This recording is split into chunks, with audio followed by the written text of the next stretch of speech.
नमस्कार दोस्तों, एसपीडी के जून महीने के ऑब्जेक्टिव टाइप करंट अफेयर में आप सभी लोगों का स्वागत है।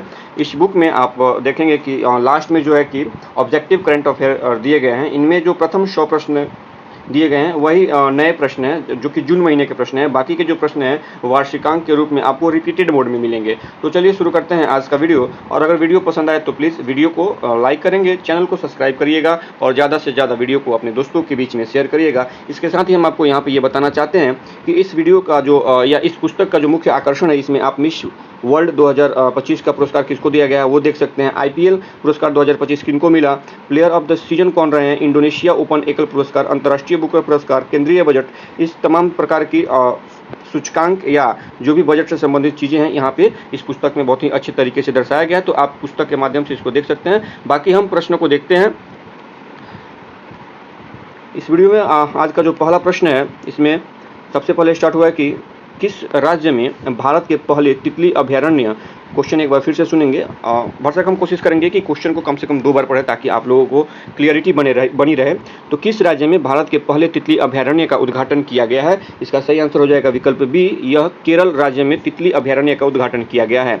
राकेश शर्मा के बाद अंतरिक्ष में जाने वाले दूसरे भारतीय कौन बने हैं? प्रश्न एक बार फिर से सुनिएगा। राकेश शर्मा के बाद अंतरिक्ष में जाने वाले दूसरे भारतीय कौन बने हैं? तो यह शुभांशु शुक्ला जी बने हैं। विकल्प ए जो है इस प्रश्न का सही आंसर है।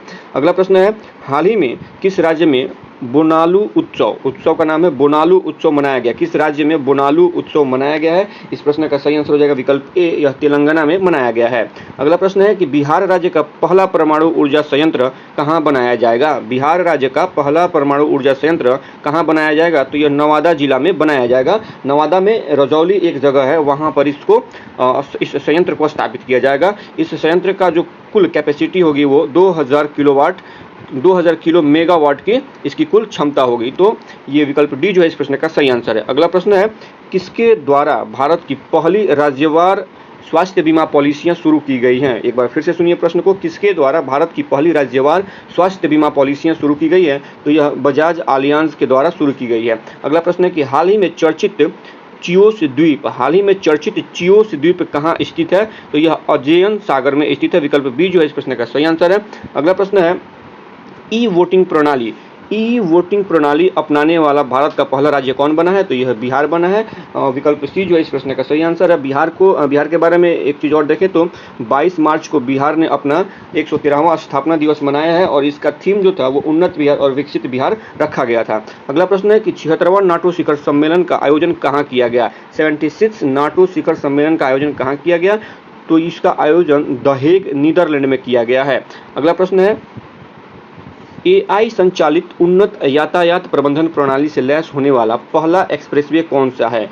एआई संचालित उन्नत यातायात प्रबंधन प्रणाली से लैस होने वाला पहला एक्सप्रेसवे कौन सा है? सही आंसर हो जाएगा विकल्प डी, द्वारका एक्सप्रेसवे है। अगला प्रश्न है कि किस शहर में नक्षत्र नामक भारत की पहली उच्च प्रदर्शन कंप्यूटिंग सुविधा को शुरू किया गया है? एक बार प्रश्न को फिर से सुनिए, किस शहर में नक्षत्र नामक भारत की पहली उच्च प्रदर्शन कंप्यूटिंग सुविधा को शुरू किया गया है? तो यह भारत के महाराष्ट्र राज्य के पुणे में इस सुविधा को शुरू किया गया है। अगला प्रश्न है कि हाल ही में किस राज्य में अंबुबाची मेला आयोजित किया गया था? इस प्रश्न का सही आंसर हो जाएगा विकल्प ए, यह असम राज्य में आयोजित किया गया था। अगला प्रश्न है कि हाल ही में चर्चा में रहा बनका चेरला परियोजना का संबंध किस राज्य से है? सही आंसर हो जाएगा विकल्प डी, इसका संबंध आंध्र प्रदेश राज्य से है। बनका चेरला परियोजना का संबंध आंध्र प्रदेश राज्य से है। अगला प्रश्न है कि किस शहर में भारत की पहली हाइड्रोजन चालित बसें शुरू की गई है? भारत के किस शहर में पहली हाइड्रोजन चालित बसें शुरू की गई है? तो यह लेह में शुरू की गई है। विकल्प डी इस प्रश्न का सही आंसर है। अगला प्रश्न है कि यूपीएससी की परीक्षा में चयन से चूकने वाले उम्मीदवारों को निजी नियोक्ताओं से जोड़ने के लिए प्रतिभा सेतु पोर्टल किसके द्वारा लॉन्च किया गया है? तो इस प्रश्न का निष्कर्ष जो है, प्रतिभा सेतु पोर्टल किसके द्वारा लॉन्च किया गया है? तो संघ लोक सेवा आयोग अर्थात यूपीएससी के द्वारा प्रतिभा सेतु पोर्टल को लॉन्च किया गया है। अगला प्रश्न है, किस राज्य द्वारा वर्ष 2025 से 35 को जल विद्युत का दशक घोषित किया गया है? इसका सही आंसर हो जाएगा विकल्प डी, अरुणाचल प्रदेश अरुणाचल प्रदेश द्वारा वर्ष 2025 से 35 को जल विद्युत का दशक घोषित किया गया है। इसके अलावा अगर आप देखेंगे तो यूएनओ के द्वारा कुछ वर्षों के नाम घोषित किए गए हैं, जैसे 2023 को अंतर्राष्ट्रीय बाजरा वर्ष घोषित किया गया था, जिसे मिलेट ईयर के रूप में भी जाना जाता है। तो 2023 को यूएनओ के द्वारा 2023 को बाजरा वर्ष के रूप में, वर्ष 2024 को अंतर्राष्ट्रीय कैमिलेट्स वर्ष के रूप में तथा वर्ष 2025 को क्वांटम विज्ञान और प्रौद्योगिकी का अंतर्राष्ट्रीय वर्ष के रूप में घोषित किया गया है। इसके अलावा अगला प्रश्न देखते हैं, कौन सा देश पहली बार Billie Jean King Cup 2025 playoff, एक बार फिर से सुन लीजिए, कौन सा देश पहली बार Billie Jean King Cup 2025 playoff की मेजबानी करेगा? इसकी मेजबानी भारत करेगा। विकल्प ए जो है इस प्रश्न का सही आंसर है। अगला प्रश्न है, किस शहर को ग्लोबल लिवेबिलिटी इंडेक्स 2025 में रहने योग्य दुनिया का सबसे श्रेष्ठ शहर घोषित किया गया है? किस शहर को ग्लोबल लिवेबिलिटी इंडेक्स 2025 में रहने योग्य दुनिया का सबसे श्रेष्ठ शहर घोषित किया गया है? तो यह कोपेनहेगन को घोषित किया गया है। विकल्प ए इस प्रश्न का सही आंसर है। अगला प्रश्न है, 12 पुत्र ऐतिह्य ग्राम योजना, 12 पुत्र ऐतिह्य ग्राम योजना प्रधानमंत्री नरेंद्र मोदी द्वारा किस राज्य में शुरू किया गया है? तो यह इसका सही आंसर हो जाएगा विकल्प सी, यह उड़ीसा राज्य में शुरू किया गया है। अगला प्रश्न है कि world para athletics championship 2025, world para athletics championship 2025 का ब्रांड एम्बेसडर किसे नियुक्त किया गया है? यह कंगना रनौत को नियुक्त किया गया है। विकल्प डी इस प्रश्न का सही आंसर है। अगला प्रश्न है कि भारत की पहली स्वदेशी 5G फिक्स्ड वायरलेस सेवा, भारत की पहली स्वदेशी 5G फिक्स्ड वायरलेस सेवा किसके द्वारा लॉन्च किया गया है? तो यह BSNL के द्वारा लॉन्च किया गया है। विकल्प सी जो है इस प्रश्न का सही आंसर है। अगला प्रश्न है कि वर्ष 2024-25 के लिए डिजिटल भुगतान पुरस्कार किसे दिया गया है? वर्ष 2024-25 के लिए डिजिटल भुगतान पुरस्कार किसे दिया गया है? तो यह इंडिया पोस्ट पेमेंट बैंक को दिया गया है। विकल्प सी जो है इस प्रश्न का सही आंसर हो जाएगा। अगला प्रश्न देखते हैं, किस देश ने ईरान की परमाणु क्षमता को नष्ट करने के लिए ऑपरेशन मिडनाइट हैमर शुरू किया? एक बार प्रश्न को फिर से सुनिए, किस देश ने ईरान की परमाणु क्षमता को नष्ट करने के लिए ऑपरेशन मिडनाइट हैमर शुरू किया है? किसने किया है? तो यह अमेरिका ने शुरू किया है। विकल्प सी जो है इस प्रश्न का सही आंसर है। अगला प्रश्न देखते हैं, अगला प्रश्न है कि किस राज्य में स्थित आरलम वन्य अभयारण्य, किस राज्य में स्थित आरलम वन्य अभयारण्य भारत की पहली बटरफ्लाई सेंचुरी बन गई है? इसका सही आंसर हो जाएगा विकल्प सी, यह बटरफ्लाई जो सेंचुरी है ये केरल राज्य में स्थित है। अगला प्रश्न देखते हैं, विश्व पैरा एथलेटिक्स चैंपियनशिप 2025 के शुभंकर के रूप में किसे लॉन्च किया गया है? विश्व पैरा एथलेटिक्स चैंपियनशिप 2025 के शुभंकर के रूप में किसे लॉन्च किया गया है? तो विराज को लॉन्च किया गया है। विकल्प बी इसका सही आंसर है। वहीं पर विश्व पैरा एथलेटिक्स चैंपियनशिप 2025 के ब्रांड एम्बेसडर की बात करें तो कंगना रनौत को नियुक्त किया गया है। अगला प्रश्न है कि जलवायु परिवर्तन मंत्री भूपेंद्र यादव द्वारा घड़ियाल प्रजाति संरक्षण कार्यक्रम किस राज्य में शुरू किया गया है? इसका सही आंसर हो जाएगा विकल्प सी, उत्तर प्रदेश राज्य में इसको शुरू किया गया है। अगला प्रश्न है कि सेना, यानी आप देखेंगे तो दक्षिण अफ्रीका, इंग्लैंड, न्यूजीलैंड और ऑस्ट्रेलिया के देशों, इन देशों के समूह को सेना कहा जाता है शॉर्ट में, ठीक है। तो सेना देशों में 150 टेस्ट विकेट लेने वाले पहले एशियाई कौन बन गए हैं? सेना अर्थात दक्षिण अफ्रीका, इंग्लैंड, न्यूजीलैंड, ऑस्ट्रेलिया देशों में 150 टेस्ट विकेट लेने वाले पहले एशियाई कौन बन गए हैं? तो ये जसप्रीत बुमराह बन गए हैं। विकल्प ए जो है इस प्रश्न का सही आंसर है। अगला प्रश्न है, आधिकारिक योग नीति की घोषणा करने वाला भारत का पहला राज्य कौन बन गया है? तो ये उत्तराखंड बन गया है। विकल्प डी इस प्रश्न का सही आंसर है। अगला प्रश्न है, वर्ल्ड इन्वेस्टमेंट रिपोर्ट 2025 के अनुसार भारत की विदेशी प्रत्यक्ष निवेश FDI प्राप्त करने में रैंक क्या है? एक बार प्रश्न को फिर से सुनिए, वर्ल्ड इन्वेस्टमेंट रिपोर्ट 2025 के अनुसार भारत की विदेशी प्रत्यक्ष निवेश प्राप्त करने में रैंक कौन सा रैंक है? तो इसका सही आंसर हो जाएगा विकल्प सी, भारत का 15वां रैंक है, ठीक है। इसके बाद देखें तो अगला प्रश्न है कि किस देश में कॉन्वेक्स 3 नामक अंतर्राष्ट्रीय परमाणु आपातकालीन अभ्यास आयोजित किया गया है? इसका सही आंसर हो जाएगा विकल्प बी, यह जो अभ्यास है रोमानिया में शुरू किया गया था। विकल्प बी जो इस प्रश्न का सही आंसर है। अगला प्रश्न है, भारत ने पहली बार लोकोमोटिव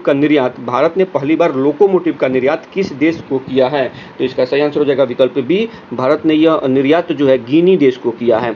अगले प्रश्न की तरफ बढ़ते हैं, हिंदी के लिए साहित्य अकादमी युवा पुरस्कार साहित्य अकादमी युवा पुरस्कार। यहाँ पे 2 पुरस्कार आपको देखने को मिल जाएगा, एक युवा पुरस्कार होता है और एक बाल पुरस्कार होता है, और दोनों हिंदी साहित्य का ही होता है। तो इसमें मेन आपको बहुत गौर से इसको याद रखना पड़ेगा कि हिंदी के लिए साहित्य अकादमी युवा पुरस्कार 2025 किसे दिया गया है, तो यह पुरस्कार पावर्ती त्रिकी जी को दिया गया है। विकल्प डी जो है इस प्रश्न का सही आंसर है। और यहीं पर एक चीज़ हम आपको और बता दें कि हिंदी के लिए साहित्य अकादमी बाल पुरस्कार जो है वो सुशील शुक्ल को दिया गया है। सुशील शुक्ल को दिया गया है। इनकी रचना है 1/12, एक कहानी है, उसी को लेके हिंदी साहित्य का जो बाल पुरस्कार है वो सुशील शुक्ल को दिया गया है। ठीक है, अगला प्रश्न देखते हैं कि ईरान ने किस देश में अमेरिका के खिलाफ ऑपरेशन बशायर अल फतह के तहत हमला किया। इसका सही आंसर हो जाएगा विकल्प ए, कतर। कतर में ये हमला किया गया था। आईसीसी वर्ल्ड टेस्ट चैंपियनशिप 2025 का खिताब किसने जीता है? यह दक्षिण अफ्रीका के द्वारा खिताब जीता गया है। विकल्प ए जो है इस प्रश्न का सही आंसर है। अगला प्रश्न है एनर्जी ट्रांजिशन इंडेक्स 2025 में भारत की रैंक क्या है? इस प्रश्न का सही आंसर हो जाएगा विकल्प बी, भारत का रैंक इसमें 71वां है। एनर्जी ट्रांजिशन इंडेक्स 2025 में भारत का रैंक क्या है? 71वां है। अगर इस रैंक को थोड़ा सा और इस रैंक के बारे में हम या इस सूचकांक के बारे में और जानकारी देखें तो यह किसके द्वारा जारी किया जाता है? एनर्जी ट्रांजिशन इंडेक्स जो है ये WEF अर्थात वर्ल्ड इकोनॉमिक्स फोरम के द्वारा जारी किया जाता है। इसकी स्थापना जो है 1971 में हुई थी और इसका हेडक्वार्टर जो है वो जिनेवा स्विट्जरलैंड में है। इसके अलावा वर्ष 2025 में भारत को 118 देश टोटल इसमें शामिल थे, जिसमें भारत को 71वां स्थान मिला है, यानी 118 देशों में भारत को 71वां स्थान मिला है। वहीं पे पिछली बार भारत जो है वो 63वें स्थान पे था। वर्ष 2024 में भारत 63वें स्थान पे था, जबकि वर्ष 2025 में भारत 71वें स्थान पे है। अगर बात करें शीर्ष 3 देशों की तो सबसे पहले पिछले 6 वर्षों से लगातार स्वीडन पहले स्थान पे है, दूसरे स्थान पे डेनमार्क है, तीसरे स्थान पे फिनलैंड है। एक बार फिर से सुन लीजिए, पहले स्थान पे स्वीडन है, दूसरे स्थान पे डेनमार्क है तथा तीसरे स्थान पे फिनलैंड है। इसके बाद अगला प्रश्न देखते हैं, ईरान इजरायल युद्ध के बीच ईरान से अपने नागरिकों को निकालने के लिए भारत ने कौन सा ऑपरेशन लॉन्च किया? एक बार फिर से प्रश्न को सुनिए, ईरान इजरायल युद्ध के बीच ईरान से अपने नागरिकों को निकालने के लिए भारत ने कौन सा ऑपरेशन लॉन्च किया? ऑपरेशन सिंधु लॉन्च किया गया था भारत सरकार की तरफ से। अगला प्रश्न है कि शंघाई सहयोग संगठन SCO के रक्षा मंत्रियों की बैठक का आयोजन किस देश में किया गया था? SCO के रक्षा मंत्रियों की बैठक का आयोजन किस देश में किया गया था? तो यह चीन में किया गया था। विकल्प ए जो है इस प्रश्न का सही आंसर है।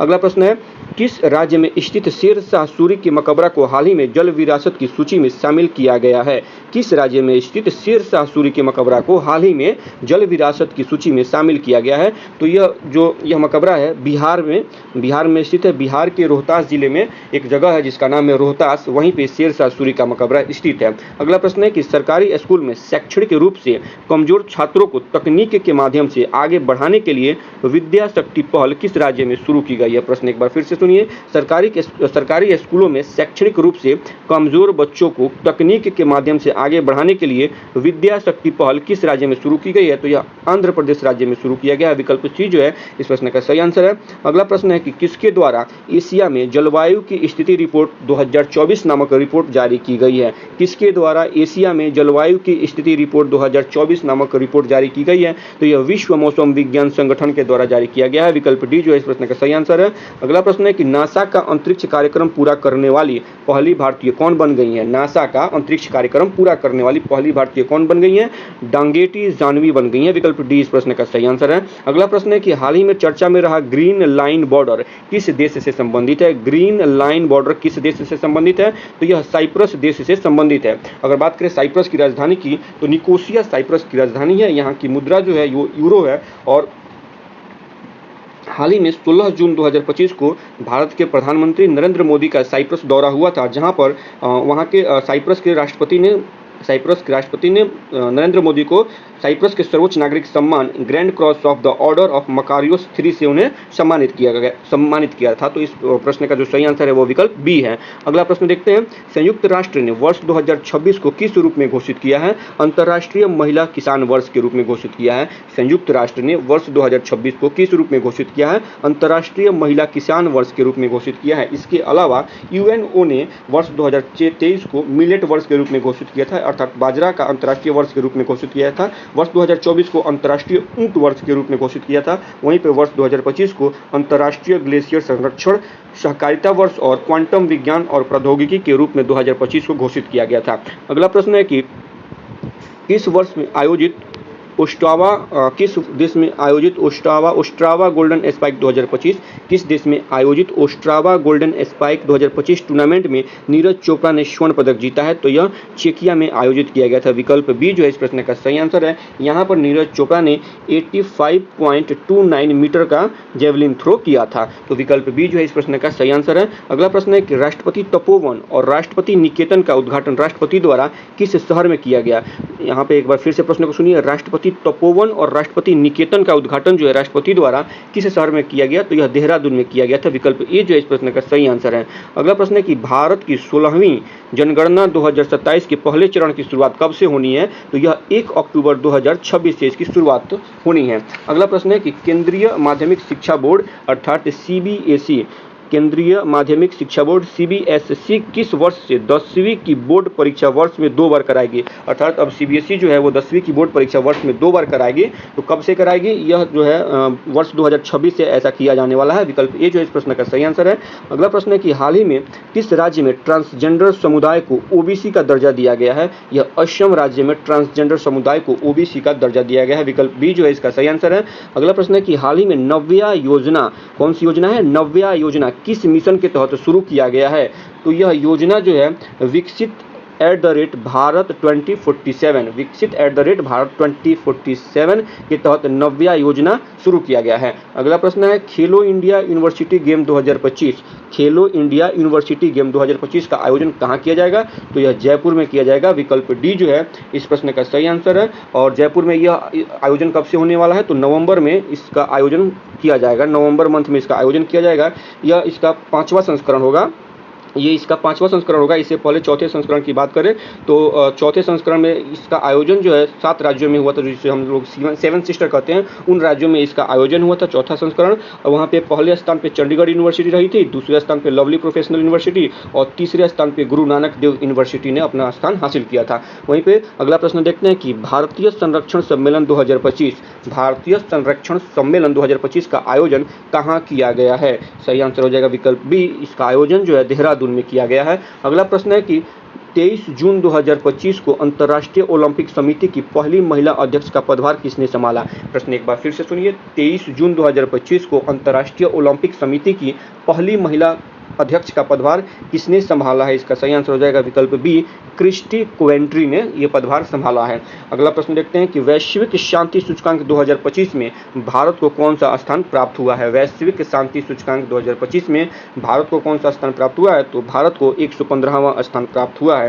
टोटल कितने देश थे? तो इसमें 163 देश थे, जिसमें से भारत को 115वां स्थान प्राप्त हुआ है। शीर्ष देश इसमें आइसलैंड रहा है, यानी आइसलैंड को पहला स्थान प्राप्त हुआ है। 2024 में भारत को 116वां स्थान प्राप्त हुआ था। 2024 में भारत 116वें स्थान पे था। 2025 में भारत 115वें स्थान पे है। 2025 में पहले स्थान पे आइसलैंड है। बात करें वैश्विक शांति सूचकांक कौन जारी करता है? तो Institute for Economic and Peace के द्वारा वैश्विक शांति सूचकांक जारी किया जाता है। अगला प्रश्न है भारत का पहला राज्य कौन सा है जहां शहरी निकाय चुनावों के लिए मोबाइल आधारित ई वोटिंग प्रणाली लागू की गई है? प्रश्न एक बार फिर से सुनिए। भारत का पहला राज्य कौन सा है जहां शहरी निकाय चुनावों के लिए मोबाइल आधारित ई वोटिंग प्रणाली लागू की गई है? इसका सही आंसर हो जाएगा विकल्प सी, ये बिहार है। बिहार के साथ साथ ई वोटिंग प्रणाली के साथ अगर कुछ और चर्चा करें बिहार के बारे में तो देखेंगे कि 11 से 20 नवंबर 2024 तक राजगीर में 8वां एशियन महिला हॉकी चैंपियनशिप की मेजबानी बिहार ने की थी इस बार। और इसका शुभंकर की बात करें तो गुड़िया इसकी शुभंकर थी, जो गौरैया से प्रेरित है। उसके बाद 20 से 25 मार्च 2025 में पाटलिपुत्रा स्पोर्ट कॉम्प्लेक्स पटना में सेपक टकराव विश्व कप का आयोजन किया गया था, जिसका शुभंकर भीम था। वहीं पर 4 से 15 मई 2025 तक बिहार के 5 जिलों में खेलो इंडिया यूथ गेम का आयोजन किया गया था। इसका शुभंकर गज सिंह था। और ये जो 5 जिलों में इस खेल का आयोजन हुआ था उसमें पटना, भागलपुर, गया, नालंदा तथा बेगूसराय शामिल था। तो इस प्रकार से इस प्रश्न का जो सही आंसर हो जाएगा विकल्प सी, बिहार में ई वोटिंग प्रणाली लागू करने वाला भारत का पहला राज्य बन गया है। भारत का पहला of grid green hydrogen pilot plant कहाँ शुरू किया गया है? भारत का पहला of grid green hydrogen pilot plant कहाँ शुरू किया गया है? तो इसका सही आंसर हो जाएगा विकल्प डी, हरियाणा के हिसार में यह शुरू किया गया है। अगला प्रश्न देखते हैं WEF यानी वर्ल्ड इकोनॉमिक फोरम के एनर्जी ट्रांजिशन इंडेक्स 2025 में भारत को कौन सा स्थान प्राप्त हुआ है? तो ये 71वां स्थान प्राप्त हुआ है। ये क्वेश्चन यहाँ पे रिपीट हो गया है। अगर बात करें एनर्जी ट्रांजिशन इंडेक्स कौन जारी करता है, तो यहाँ पे लिखा ही हुआ है WEF के द्वारा जारी किया जाता है। तो विकल्प सी जो है इसमें सही आंसर है। अगला प्रश्न है कि ICC महिला क्रिकेट विश्व कप 2025 की मेजबानी कौन से देश मिलकर करेंगे? तो ये भारत और श्रीलंका मिलकर करेंगे। विकल्प सी जो है इस प्रश्न का सही आंसर है। अगला प्रश्न देखते हैं, हाल ही में चर्चित तवी नदी किस नदी की सहायक नदी है? इस प्रश्न का सही आंसर हो जाएगा विकल्प सी, यह चिनाब नदी की सहायक नदी है। 91वां G7 शिखर सम्मेलन 2025 का आयोजन कहाँ किया गया था? तो इसका आयोजन जो है कनाडा में इसका आयोजन किया गया था। अगला प्रश्न है कि हाल ही में पीएम मोदी को किस देश ने अपना सर्वोच्च नागरिक सम्मान से सम्मानित किया है? तो साइप्रस से सम्मानित किया है। और साइप्रस का जो सर्वोच्च नागरिक सम्मान है, हमने अभी आपको बताया, इसका नाम है grand cross of the order of Makarios III। ये साइप्रस के सर्वोच्च नागरिक सम्मान का नाम है, जिससे कि हाल ही में 16 जून को प्रधानमंत्री मोदी जी को इससे सम्मानित किया गया है। अगला प्रश्न देखते हैं, हाल ही में चर्चा में रहा काली टाइगर रिजर्व किस राज्य में स्थित है? काली टाइगर रिजर्व यह किस राज्य में स्थित है? तो इसका सही आंसर है विकल्प सी, ये कर्नाटक राज्य में स्थित है। और इस टाइगर रिजर्व का नाम काली नदी के नाम पर काली टाइगर रिजर्व रखा गया है। अगला प्रश्न है कि किस देश के बैंक के साथ NPCI national payment corporation of India ने UPI सेवा शुरू करने हेतु समझौता किया है? किस देश के बैंक के साथ NPCI ने UPI सेवाएं शुरू करने के लिए समझौता किया? तो यह साइप्रस के साथ समझौता किया गया है। विकल्प सी जो है इस प्रश्न का सही आंसर है। साइप्रस की राजधानी निकोसिया है, मुद्रा इसकी यूरो है। अगला प्रश्न है कि हॉकी इंडिया मास्टर कप 2025 का पहला संस्करण किस शहर में आयोजित किया जाएगा? सही आंसर हो जाएगा विकल्प सी, चेन्नई में इसका आयोजन किया जाएगा। राष्ट्रपति की ADC के रूप में नियुक्त होने वाली प्रथम महिला कौन बनी है? राष्ट्रपति की ADC के रूप में नियुक्त होने वाली प्रथम महिला कौन बनी है? इनका नाम है यशस्वी सोलंकी। विकल्प बी जो है इस प्रश्न का सही आंसर है। अगला प्रश्न है, 12 जून 2025 को किस राज्य के पूर्व मुख्यमंत्री रहे विजय रूपाणी का निधन अहमदाबाद एयर इंडिया विमान हादसे में हुआ था? तो ये गुजरात के पूर्व मुख्यमंत्री रह चुके थे। विकल्प सी जो इस प्रश्न का सही आंसर है। अगला प्रश्न है कि चर्चा में रहा गंगोत्री राष्ट्रीय उद्यान किस राज्य में स्थित है? गंगोत्री राष्ट्रीय उद्यान ये उत्तराखंड राज्य में स्थित है। विकल्प बी जो है इस प्रश्न का सही आंसर है। अगला प्रश्न है, भारत का पहला एकीकृत ई-वेस्ट इको पार्क कहाँ विकसित किया जा रहा है? तो भारत का एकीकृत ई-वेस्ट इको पार्क जो है ये दिल्ली में विकसित किया जा रहा है। विकल्प बी जो इस प्रश्न का सही आंसर है। भारत की सेना ने किस देश में आयोजित एक्सरसाइज कॉन्क्वेस्ट 2025 में भाग लिया? इसका सही आंसर हो जाएगा विकल्प सी, मंगोलिया में इसका आयोजन किया गया था, जहां पे भारत ने इसमें भाग लिया था। अगला प्रश्न है कि भारत का पहला अंडर वाटर म्यूजियम और आर्टिफिशियल कोरल रीफ किस राज्य में लॉन्च किया गया है? तो ये महाराष्ट्र में लॉन्च किया गया है। विकल्प सी जो है इस प्रश्न का सही आंसर हो जाएगा। भारत का जो पहला अंडर वाटर म्यूजियम और कृत्रिम प्रवाल भित्ति, अर्थात कृत्रिम हो गया, कोरल रीफ को हिंदी में प्रवाल भित्ति कहते हैं। तो जो भारत का पहला अंडर वाटर म्यूजियम और कृत्रिम प्रवाल भित्ति है, ये महाराष्ट्र के सिंधुदुर्ग में न्यूटी रॉक्स के पास सेवामुक्त INS गुलदार शिप है, INS गुलदार है, उसी के आसपास इसको विकसित किया जा रहा है। तो विकल्प सी जो है इस प्रश्न का सही आंसर है। अगला प्रश्न है कि प्रियंका गोस्वामी ने जून 2025 में ऑस्ट्रियन रेस वॉकिंग चैंपियनशिप में किस स्पर्धा में स्वर्ण पदक जीता है? सही आंसर हो जाएगा विकल्प सी, महिलाओं के 10 किलोमीटर दौड़ में इन्होंने स्वर्ण पदक जीता है।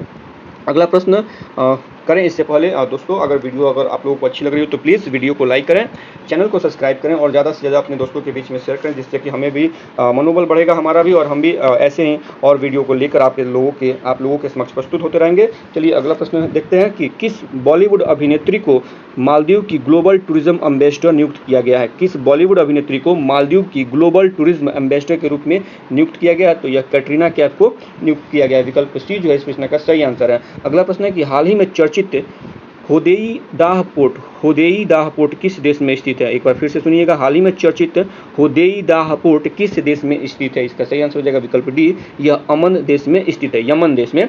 अगला प्रश्न है कि जीडीपी की गणना के लिए नया आधार वर्ष क्या होगा? जीडीपी की गणना के लिए नया आधार वर्ष क्या होगा? वर्ष 2022-23 होगा। चर्चा में रहा फुएगो ज्वालामुखी किस देश में स्थित है? तो ये ग्वाटेमाला में स्थित है। विकल्प डी जो है इस प्रश्न का सही आंसर है। अगला प्रश्न है कि किस पूर्व भारतीय कप्तान को ICC हॉल ऑफ फेम में किस भारतीय पूर्व कप्तान को आईसीसी हॉल ऑफ फेम में शामिल किया गया है? तो महेंद्र सिंह धोनी को आईसीसी हॉल ऑफ फेम में शामिल किया गया है। विकल्प सी इस प्रश्न का सही आंसर है। उम्मीद पोर्टल का शुभारंभ किस केंद्रीय मंत्री ने किया है? उम्मीद पोर्टल का शुभारंभ किस केंद्रीय मंत्री के द्वारा किया गया है? सही आंसर हो जाएगा विकल्प बी हो जाएगा, किरण रिजिजू जी के द्वारा उम्मीद पोर्टल का शुभारंभ किया गया है। अगला प्रश्न है कि आयुष निवेश सारथी पोर्टल किस क्षेत्र में निवेश को बढ़ावा देने के लिए लॉन्च किया गया है? तो पारंपरिक चिकित्सा में बढ़ावा देने के लिए आयुष निवेश सारथी पोर्टल का लॉन्च किया गया है। अगला प्रश्न है कि भारतीय रेल में बहुभाषी एआई समाधान के लिए किस संगठन ने क्रिस CRIS के साथ समझौता ज्ञापन पर हस्ताक्षर किया है? किस संगठन ने किया? तो ये डिजिटल इंडिया भाषणी प्रभाग के द्वारा ये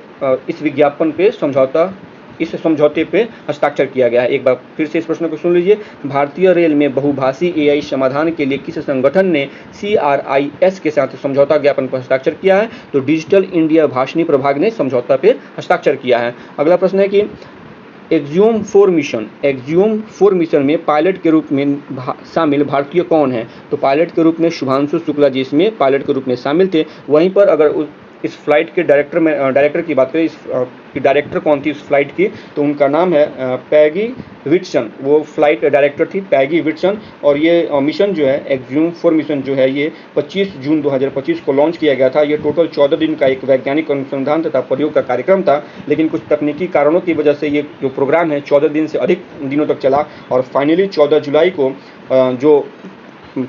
जो क्रू मेंबर जो गए थे, फाइनली 14 जुलाई को सैन डियागो के तट पर इन्होंने लैंडिंग करी थी। तो विकल्प बी जो है वो इस प्रश्न का सही आंसर है। पायलट एक्जियोम 4 मिशन में पायलट के रूप में शुभांशु शुक्ला भारत की तरफ से गए थे। अगला प्रश्न है कि फ्रेंच ओपन पुरुष एकल 2025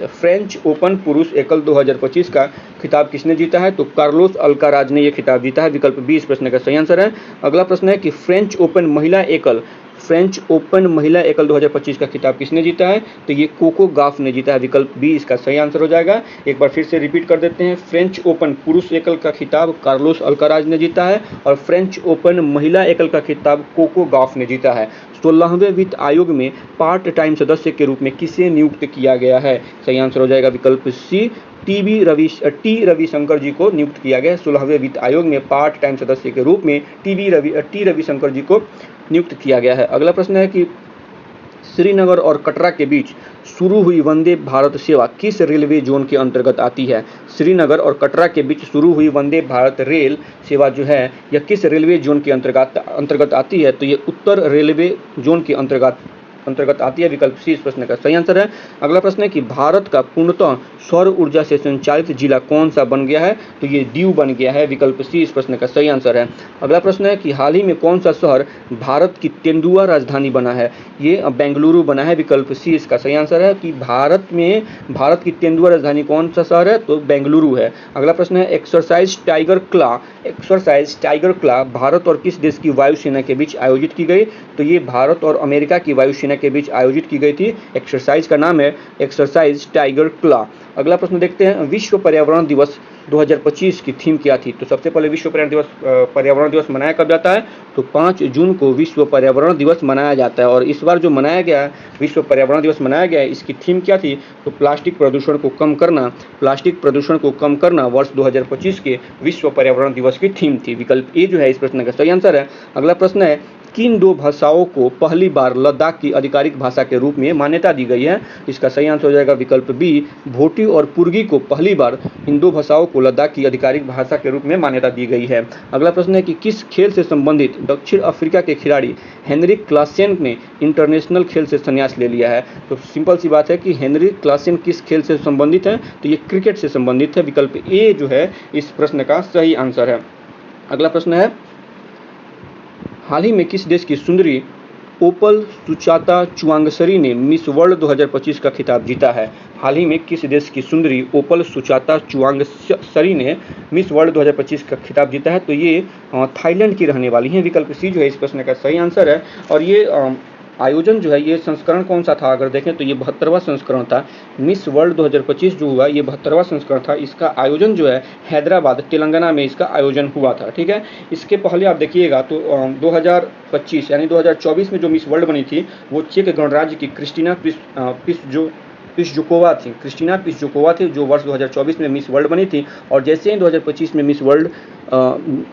मिस वर्ल्ड सुचाता बनी है तो उन्होंने यानी क्रिस्टीना जी ने ये ताज जो है सुचाता जी को पहनाया है। उसके बाद अगर भारत का प्रतिनिधित्व इसमें देखें तो भारत की तरफ से इसमें नंदिनी गुप्ता पार्टिसिपेट कर रही थी, जो कि टॉप 20 में तो अपनी स्थान बना चुकी थी, पर टॉप 8 में यह अपना जगह नहीं बना पाई थी। तो भारत की तरफ से नंदिनी गुप्ता इसमें पार्टिसिपेट कर रही थी। और वर्तमान में मिस वर्ल्ड 2025 का खिताब किसने जीता है, तो थाईलैंड की ओपल सुचाता चुवांगसरी ने यह खिताब जीता है। अगला प्रश्न देखते हैं कि भारत ने किस अंतर्राष्ट्रीय संगठन की अध्यक्षता हासिल की है, तो इसका सही आंसर हो जाएगा विकल्प सी, अंतर्राष्ट्रीय प्रशासनिक विज्ञान संस्था की अध्यक्षता भारत ने इस बार हासिल की है। अगला प्रश्न है कि आईपीएल 2025 का खिताब किस टीम ने जीता है, आईपीएल 2025 का खिताब किस टीम ने जीता है, तो सही आंसर हो जाएगा विकल्प सी, रॉयल चैलेंजर्स बेंगलुरु ने यह खिताब अपने नाम किया है।